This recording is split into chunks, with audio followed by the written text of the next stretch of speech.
Hello students, आज का जो टॉपिक है वो है हमारा लेसन 14 पुनः नया निर्माण करो। पुनः का मतलब होता है दोबारा, नया निर्माण नए रूप से निर्माण करना, अर्थात कुछ नए रूप से बनाना। यानी इसका अगर आप शाब्दिक अर्थ लें तो क्या होगा, दोबारा से पुनः कुछ नया बनाना। लेकिन यहाँ पर जो है ये कविता है तो इसका अर्थ हम क्या लेंगे, वापस से अपने जीवन में आत्मविश्वास को बढ़ाना ताकि हम राष्ट्र की भागीदारी निभा सकें। ठीक है, राष्ट्र में हम जो भी होता है उसकी भागीदारी हम निभा सकें। तो चलो आइए देखते हैं। सबसे पहले कविता परिचय हम यहाँ पर देखेंगे। द्वारिका प्रसाद माहेश्वरी का जन्म जो है 1 दिसंबर 1916 को रोहतास आगरा में हुआ था। इनके प्रकाशित रचनाएं 6 काव्य संग्रह है, 2 खंड काव्य है, 26 बाल साहित्य की पुस्तकें हैं, 3 कथा संग्रह है, 5 पुस्तकें नवसाक्षरों के लिए, शिक्षा पुस्तकें और ग्रंथावली 3 भागों में है। ठीक है, कविता परिचय इनका देखो। कविता परिचय देखते हैं हम।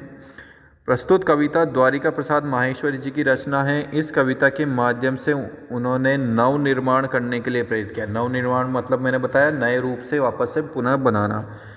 पुत्र का यह कर्तव्य होता है कि वह अपनी माँ की रक्षा के लिए अपना तन मन न्योछावर करे और राष्ट्र का निर्माण करे। तो यहाँ पर कवि ने समझाने का प्रयत्न किया है कि धरती माता के जो पुत्र हैं, कौन, वो नवयुवक जो हैं उनके लिए कहा गया है कि जो नवयुवक हैं वो अपनी माँ की अर्थात धरती माँ की रक्षा के लिए अपना तन यानी शरीर और मन दोनों रूप से अपना न्योछावर कर दे। अर्थात जो है जब राष्ट्र की भागीदारी निभाने का समय आए तो नवयुवक जो है आगे आए और कुछ ऐसा काम करे जिससे राष्ट्र का विकास हो। चलो आइए देखते हैं।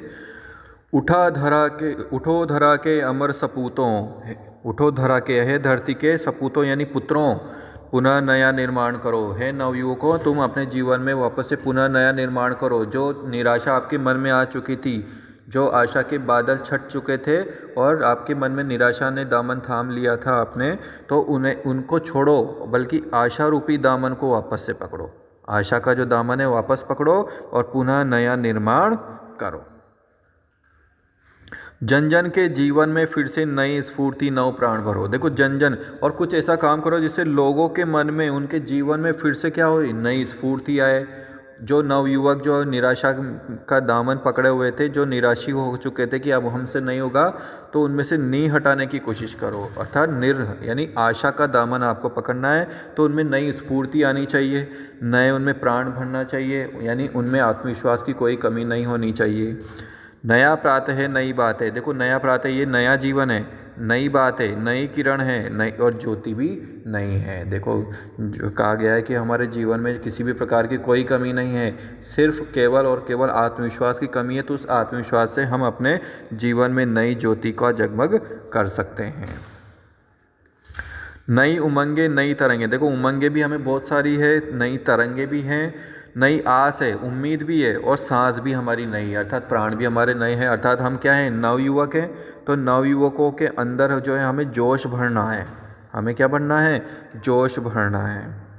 युग युग के मुरझे सुमनों में, युग युग से ये जो पहले से जो चले आ रहे हैं मुरझे हुए सुमनों में। देखो, मुरझे हुए सुमन का मतलब जो निराशी हो चुके हैं, जिन्हें ये आशा नहीं है कि हम क्या कर सकते हैं, तो उन मुरझे हुए सुमनों में तुम नई मुस्कान भर दो।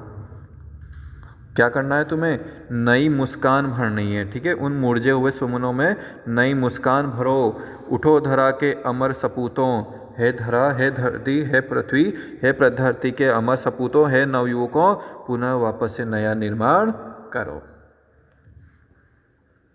डाल डाल पर बैठ विहग। देखो, डाल डाल पर कौन बैठे हुए हैं, विहग। विहग का मतलब पक्षी। तो डाल डाल पर जो पक्षी बैठे हुए हैं कुछ नए स्वरों में गाते हैं। जो पक्षी है वो चहचहाते हैं, आवाज़ निकलती है चहचहाने की। ठीक है, चहचहाने की आवाज़ निकलती है, तो ऐसा लग रहा है जैसे पक्षी क्या कर रहे हैं, नए स्वरों में गीत गा रहे हैं।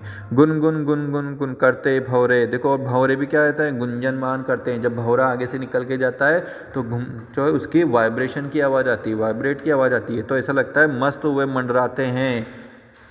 नवयुवक की नूतन वीणा में, नवयुग अर्थात ये जो नया युग है इसकी नूतन यानी नए वीणा कौन है, यहाँ पर नवयुग की वीणा नवयुवक है। जो वे लड़के जो अभी अभी युवा हुए हैं, उन नवयुवक की नूतन वीणा कहा गया है। तो नया राग उनमें भरो, नव गान उनमें भरो। अर्थात में आत्मविश्वास जगाओ कि हाँ तुम राष्ट्र के लिए कुछ कर सकते हो। उठो धरा के अमर सपूतों पुनः नया निर्माण करो। हे धरा के अमर सपूतों, वापस से तुम्हें पुनः नया निर्माण करना है। ठीक है। कली कली खिल रही इधर, देखो एक हर छोटी से छोटी कलियां जो है यहाँ पर खिल रही हैं इधर, वह फूल फूल मुस्काया है। फूल देखो, फूल फूल मुस्कुराना मतलब बहुत प्रसन्न होना। धरती माँ की आज हो रही नई सुनहरी काया है। देखो आज जो नवयुवक जो आगे आए हैं, जो कुछ नया कर रहे हैं, उनसे क्या हो रहा है कि हर फूल फूल मुस्काया, हर युवक मुस्कुरा रहा है। धरती माँ की आज हो रही नई सुनहरी काया है। धरती माँ की जो काया है, जो शरीर है, जो हमें देखने को मिलता है, उसका वो शरीर अर्थात वो काया, वो धरती, वो ज़मीन, वो आसमां, वो वातावरण, सब कुछ बहुत अच्छा नज़र आ रहा है। चारों ओर जो है हरियाली फैली हुई है। ठीक है। नूतन मंगलमय ध्वनियों से गुंजित जग उद्यान करो। नूतन, नूतन यानी नया, नए मंगलमय मतलब अच्छी ध्वनियों से, अच्छी आवाज़ों से गुंजित जग उद्यान करो। सारे जग में जो है आप ऐसा जो कहते हैं ना कि जागरूक करने के लिए नारे लगाना है या उन्हें जागरूक करने के लिए कुछ अच्छे गीत गाना है, तो उनसे क्या करो, पूरा जग उद्यान करो। ऐसा लगना चाहिए पूरा संसार क्या एक बगीचा है, पूरी धरती क्या एक बगीचा है। तो जैसे बगीचे को देखकर हमारी आंखों को जब इतना सुशोभित लगता है, इतना सुनहरा मनोरम दृश्य लगता है और हमारी आंखें देखकर उन्हें प्रसन्न हो जाता है। हमारी जो है आंखें उन्हें देखकर बहुत प्रसन्न हो रही हैं, जैसे ये लड़का देखो प्रसन्न हो रहा है। तो पुनः नया निर्माण करो, है अमर सपूतों, आप वापस से पुनः नया निर्माण करो। सरस्वती का पावन मंदिर, यह संपत्ति तुम्हारी है। देखो सरस्वती का पावन मंदिर कौन होता है? विद्यालय। सरस्वती का पावन मंदिर कौन होता है?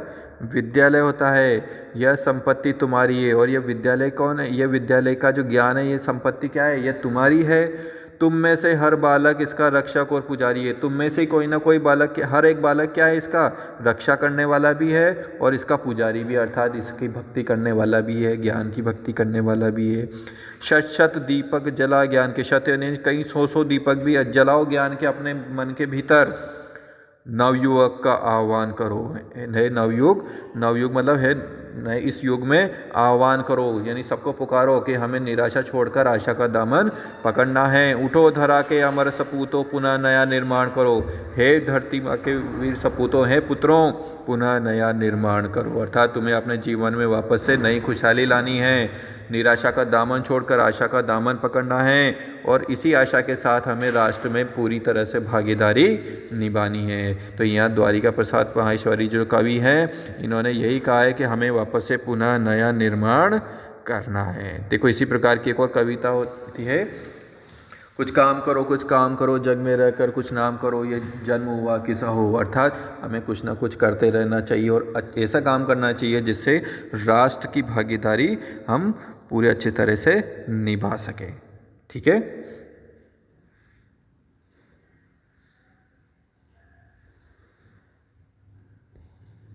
तो देखो यहाँ पर जो कवि ने जो पुनः नया निर्माण करने का आह्वान किया है, तो ये नवयुवकों को संदेश दिया गया है कि हे नवयुवकों, अपने जीवन में जो है कभी भी आप जो है निराशा ना बने, निराशावादी ना बने, बल्कि आशावादी बने और जीवन में कुछ ऐसा करें जिससे राष्ट्र के विकास में भागीदारी हो।